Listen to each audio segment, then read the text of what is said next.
Now, on 105.9 FM and streaming worldwide on the WMAL app. O'Connor and Company.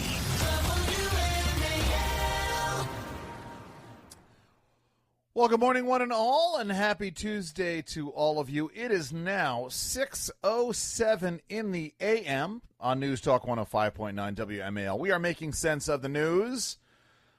I'm Andrew Langer, in for Larry O'Connor this week on O'Connor and Company. Joining me today in studio is Hans von Spakovsky. Hello, Hans. How are you doing, buddy? Hey, I'm doing okay. So wait, am I in for Julie this morning? I didn't wear a dress or anything. No, please, no.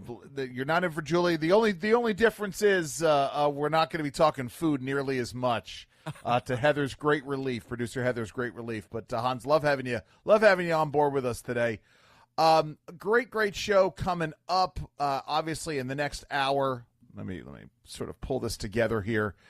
In the next hour, we're going to have Zach Smith from the Heritage Foundation joining us to talk about the judge dismissing the cases without prejudice against Letitia James and James Comey. That's an important distinction. In the 8 a.m. hour, we've got the gamer Schlepp, who we talked about yesterday, was kicked off Roblox for daring to hunt child predators. Or daring to try to kick them off the platform. His lawyer, Steve Vanderporten, is going to be joining us as well. But in the meantime, joining us this morning, a friend of the show, his name is Sean Kennedy. He runs Virginians for Safer Communities on X at VA number 4, VA for Safe Com. Oh, my goodness. Sean, the Soros-funded DAs, it's not as though there isn't a real-world impact to what they're doing. Talk about the latest. What happened last week? What is going on in Virginia? What's going on with these Soros-funded DAs in general? Well, an individual named Leslie Hines, no relation to Duncan. Yep. That usually gets a Larry laugh. Oh, yes. I apologize. Sorry. No worries. Anyway, so he attacked a bunch of passengers on a bus by the Vienna metro station over in Fairfax County. And he didn't just start screaming and yelling or using his fist. He somehow had acquired a metal pole and was hitting the passengers on the bus at 9 in the morning. So these people were commuting to work on a Friday, and they start getting beat upside the head by a person who was clearly is deranged. And even if, of sound mind, is definitely a deranged individual.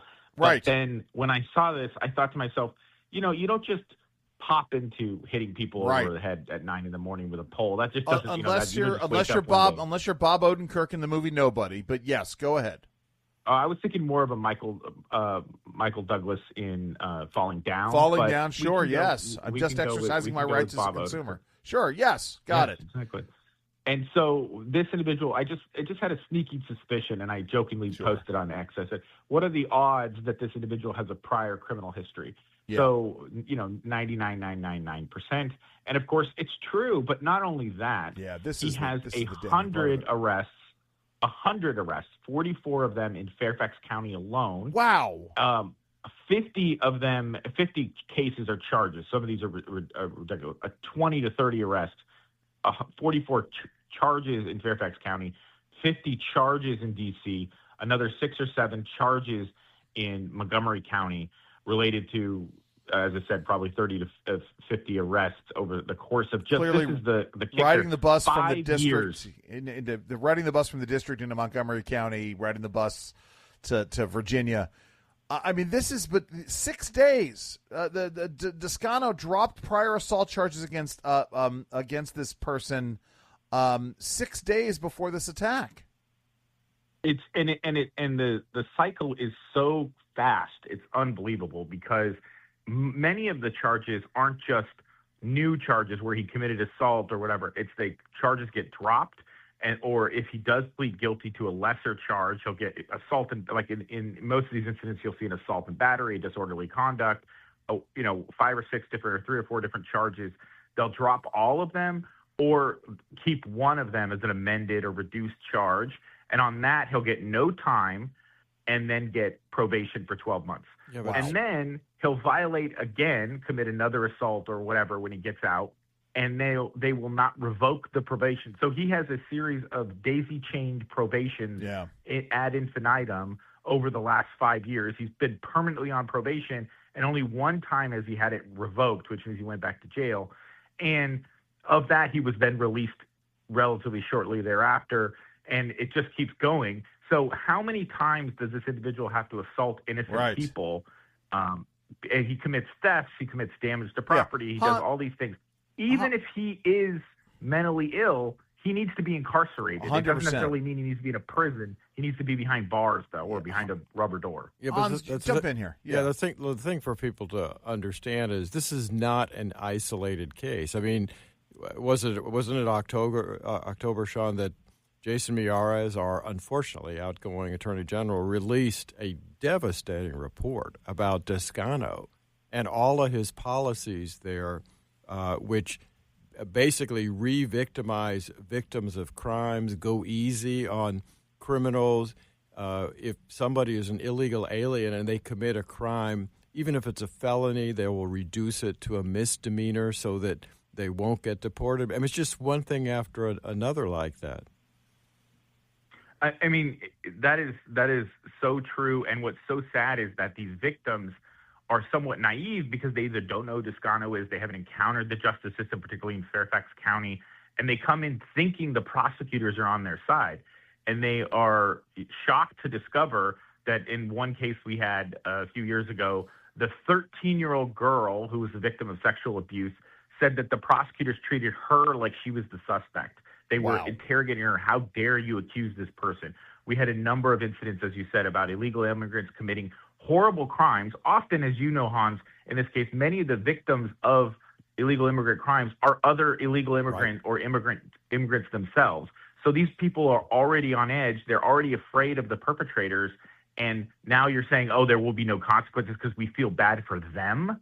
It's not like you're protecting the victim. You're protecting the perpetrator because he's illegal, but not the person who's the victim who may also be illegal. It's an upside-down world here in Fairfax County. And it's only because Fairfax County has historically been so safe that people are inured to this. Oh, what does it matter? What does this matter? So this has to get so bad, Bernie Getz style New York, where people are being hit over the head with a pole on the bus, that people are going to say, this is crazy. What's going on? Why is this being allowed to happen? But as you said, there's hundreds of victims. Dozens came forward to Miyares. And you have to imagine, extrapolate that by 10, because those are just the people who have the courage to come forward and speak truth to power. So many people are afraid. They're ashamed of what happened to them, or they don't want to expose themselves publicly to any kind of ridicule or pushback or consequences because they dare criticize this guy. So this is a big problem here in Fairfax County and honestly across Northern Virginia, because we have Parissa over in Arlington, who's protecting the woman harassing the Miller family, Stephen Miller and Katie Miller, as she's doing tons of other things I'll have more on soon. But this stuff is endemic to these two prosecutors. We had this problem in Loudoun County. We were successful in ousting Buddha Biberai there, but this problem keeps cropping up. I mean, the funniest part of all of this, you have to chuckle as somebody who lives in Virginia, is the two best prosecutors in the District of Columbia region are in PG County right now, in Tara Jackson, and Montgomery County with John McCarthy. They're two crazy Democrats in deep blue areas. There you go. And they actually prosecute criminals. Hey, Sean, listen, we gotta leave it there. Sean Kennedy, Virginians for Safer Communities. Check him out on X. We got so much more to get to. WMAL, making sense of the news. Live from the Home Paramount Pest Control Studios. Home Paramount, the leader in pest control since 1939. So, Hans, the pressure is on right now. This war, Biden's war, caused by the lack of action on the part of the Obama administration in checking Russian aggression in Ukraine. We are right now looking at the possibility of an end to this long, protracted battle. Winter is coming, and winter is tough in that region of the world.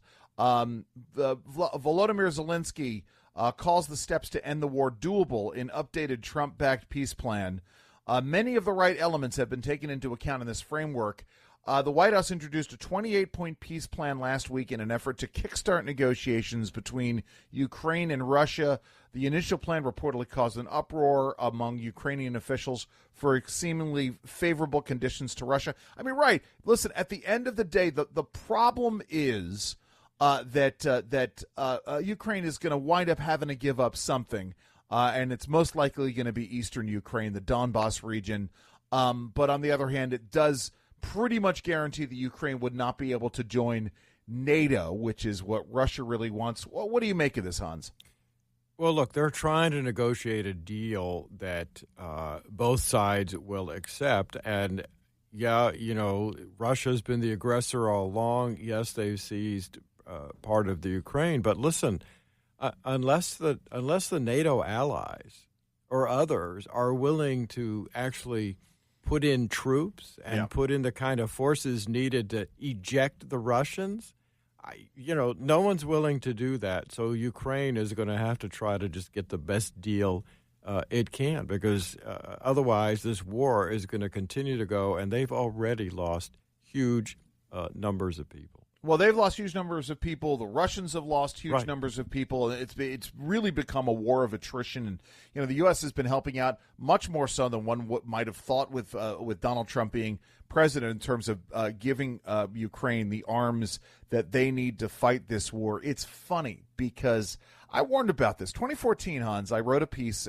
in National Review after Russia invaded Crimea and took Crimea. And I dared to suggest that maybe, just maybe, the U.S. ought to put some troops on the ground in Kyiv as a way of hedging against Russian aggression, right? My thought at the time was maybe, just maybe, Russia would think twice about going further into Ukrainian territory if there were U.S. troops on the ground. And, yeah, I get it.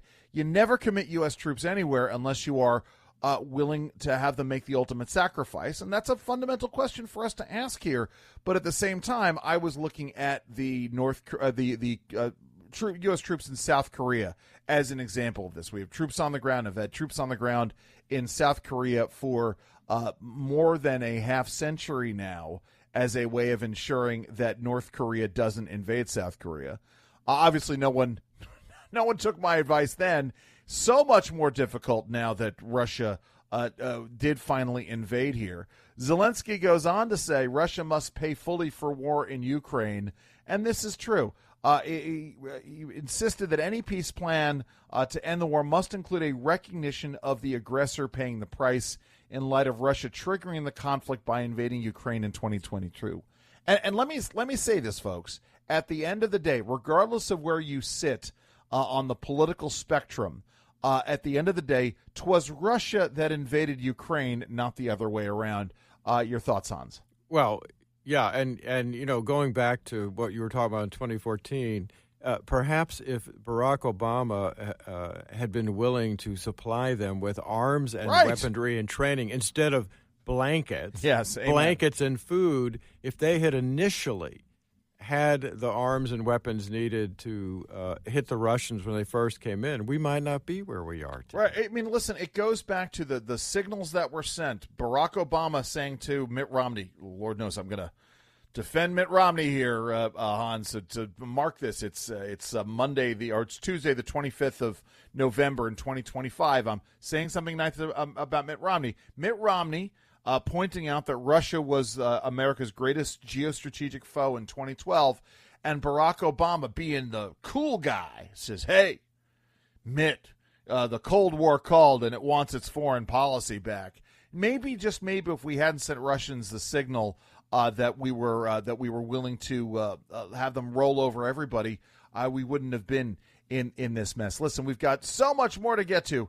Right now it is 6:22 on WMAL.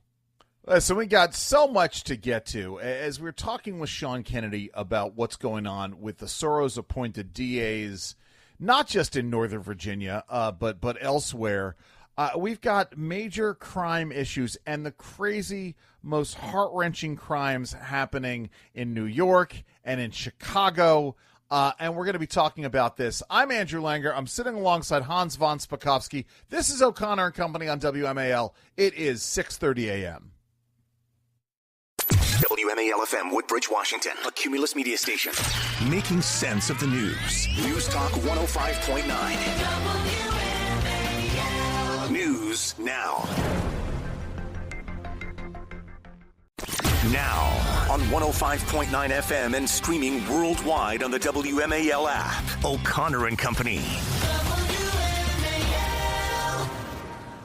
Well, hey there, everybody. It is O'Connor and Company right here on WMAL, News Talk 105.9 WMAL. We are making sense of the news.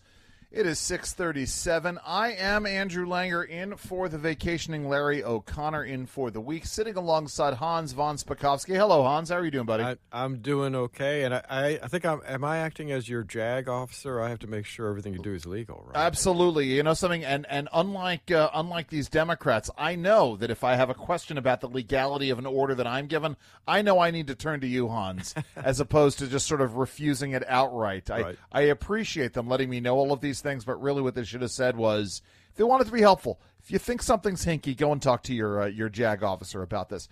So much more to come on the show today. We're going to be joined by Zach Smith in a little bit from the Heritage Foundation, Hans's colleague over the Heritage Foundation, to talk about the dismissing without prejudice of the indictments against Tish James and James Comey.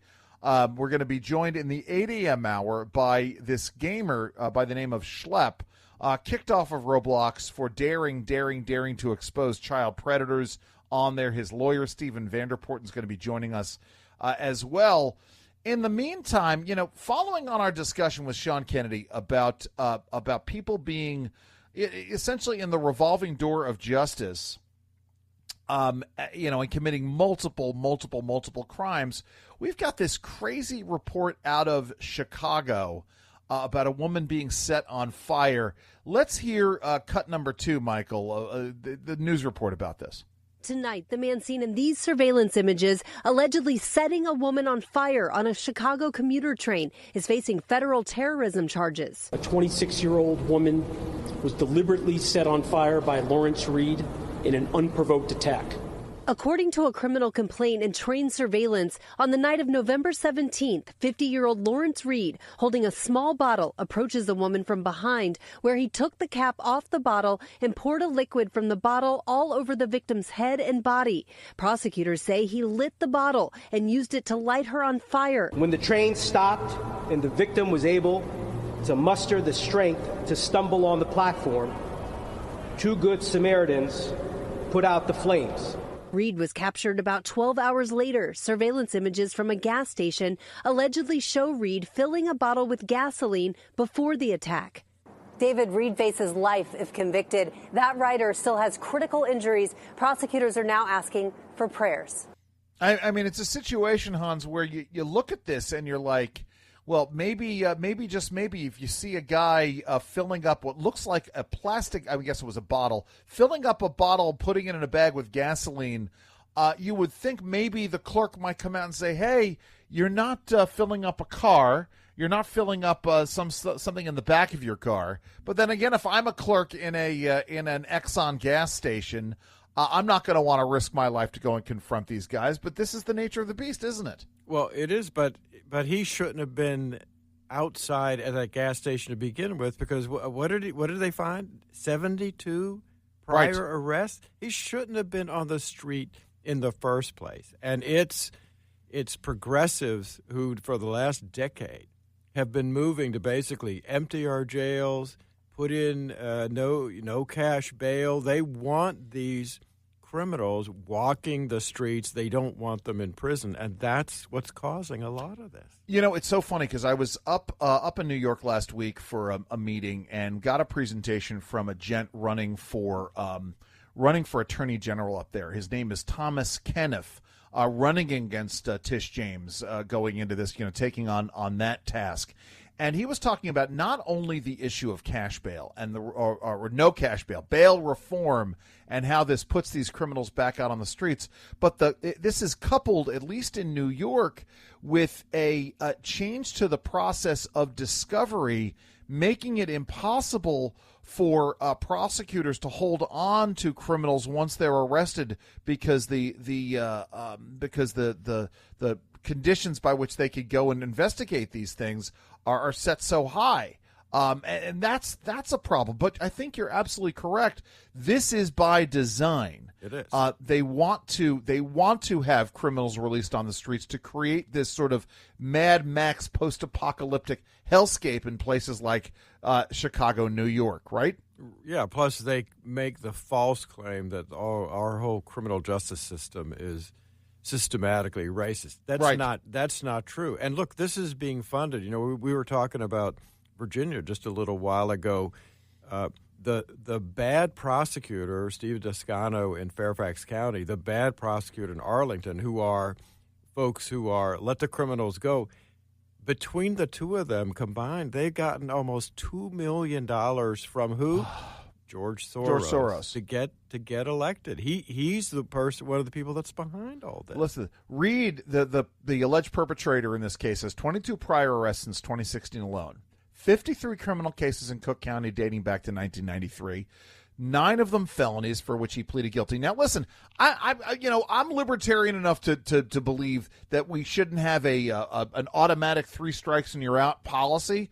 On the other hand, if you've been convicted of 9 felonies that you've pled guilty for, maybe you shouldn't be out on the streets. Only served time twice, spending just 2.5 years behind bars in total. According to court records, Reed was released with an ankle monitor in August after knocking a social worker out cold at a psychiatric hospital where he'd been committed. So I get it. So he leaves a social worker with likely optic nerve damage and a concussion, but is released with an ankle monitor. I don't understand how that works, Hans. Well, I don't either, but that also shows up a problem with, unfortunately, too many judges, too many local judges. And in places like Chicago and elsewhere, people need to pay attention to who's being appointed as judges, because if they're the ones letting these people out, they shouldn't be sitting on the bench. You know something? Listen, let's continue to chat about this because we got so much more to get to. It's 6:43 here on WMAL. WMAL's Vince Colonnese, weekdays at noon on 105.9 WMAL, making sense of the news. That's right. I'm Andrew Langer, sitting alongside Hans von Spakovsky, talking about this issue of these spate of attacks on trains by disturbed individuals. I think that's putting it mildly. Katie Pavlich tweeted out, so enraged by this, can't even imagine how their families feel. This is a choice, and it's unforgivable. That's exactly it. Is a choice, Hans. We have chosen, or some folks have chosen in our society to live this way. I can't fathom it. Can you? Well, I can't either. And folks need to remember, they need to remember history here. Remember, right? The late 60s, 70s, we had huge crime rates in cities across the country, and a lot of it was because of the same thing happening now. It was Ronald Reagan and others in California put in laws like 3 felonies and you're in prison. They started doing things like putting in minimum sentencing guidelines to prevent judges from letting stuff out. Crime rates started dropping dramatically after that, and it's reversal of those policies. Wait a minute. That have led to what we're seeing today. Hans, so you're saying that when we actually enforce the law and there are punishments, right, that it actually acts as a deterrent to committing crime? I mean, this is a lot for me to take in at 6:48 on a Tuesday morning. Yeah, what a surprise! But listen, the folks that are in DA's offices in places like Fairfax County or Alvin Bragg in New York, they don't believe in any of that. They think if you let the criminals out, why they'll just reform all on their own and be good. Right. Something? Here's the thing, and I still literally try to wrap my head around this. What is the end game for someone like Soros? Now, I talk about this, when I was doing radio in Baltimore, we had the Open Society Institute, which was the American offshoot of the Open Society Foundation, which is George Soros's international entity. And I made the case on the air that at that time, 20 years that the Open Society Institute had been headquartered in Baltimore, things had gotten worse. And really, if they were really trying to make things better, maybe the community around them would have demonstrated this. What is the end goal of right, you and I both know the work you do with the Heritage Foundation, there's a certain goal that is in mind to sort of make things better. The work that I do at CPAC, the work that I used to do at the Competitive Enterprise Institute, obviously we focus on freedom, we focus on making things safer. What's the end goal of this Soros effort to re-educate district's attorney to prosecute in this way or not prosecute in this way? See, I actually think George Soros is the typical left winger who hates America, who hates our society, who think we are actually the greatest threat to humanity in the world, not China and Russia. And I think everything they do is intended to, frankly, destroy us. Right. As a country, as a culture, as a society. And I think that's why their money goes to things like making sure criminals stay on the streets. Yeah, this story, story about Chicago, this poor woman in Chicago who was set on fire, shared these eerie similarities with what happened a few months back in Charlotte, North Carolina. Right. The DeCarlos Brown stabbing this woman, Irina Zarutska, who was a Ukrainian immigrant, coming here. She was a refugee. She'd come here to escape the violence of the Russian invasion, and he stabbed her to death. I mean, this is where we are, and I think you're right. At the end, it is about rending the fabric of American society. This is, listen, in Mamdani's case, it's obvious, it's classic sort of Marxist dialectic. You serve to destroy the established order so that socialism or communism can step in there to rebuild it. You talk about the epitaph here on this situation in Chicago. This piece we're looking at, cash bail was eliminated in Illinois in 2023. If that shouldn't be the epitaph for that issue, I don't know what else would be. I'm sure you would agree on that. Oh, no, I do. Plus, like I said, bad prosecutors who aren't willing to prosecute people and who make sure the criminals are back out on the street as soon as possible. Right. I mean, maybe, just maybe, the Department of Transportation ought to be looking at policies which punish municipalities when they don't enact some kind of social safety measure to protect the public. I'm just sort of looking at this. Secretary of Transportation Sean Duffy posted on social media about both the North Carolina and Chicago cases last week. He aimed at Democratic cities while saying that it's his mission to make public transit safe. Good on him for that. Listen, we have so much more to get to on O'Connor and Company. It's 6:53 a.m. Hey, it's Larry O'Connor here with Grow Your Hair Back. Now, let me ask you, are you tired